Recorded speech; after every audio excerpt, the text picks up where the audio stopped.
Dari rekaman video amatir, kebakaran rumah ini terjadi di lingkungan Kasih-Kasih, Desa Jenetalasa, Kecamatan Bangkala, Kabupaten Jeneponto, Sulawesi Selatan.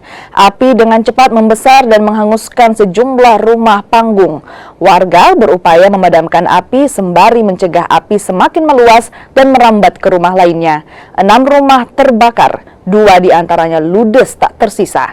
Tak ada korban jiwa dalam kebakaran ini. Api diduga berasal dari korsleting listrik. Saya mendengar informasi dari anggota Damkar bahwasanya memang ada kejadian di daerah Bangkala, khususnya di Desa Kasih, seperti itu. Berapa rumah yang terbakar?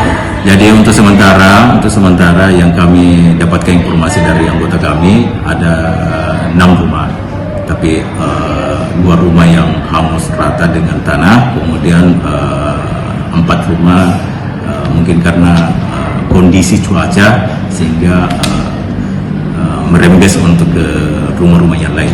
Nah, dalam peristiwa ini Kak, apakah ada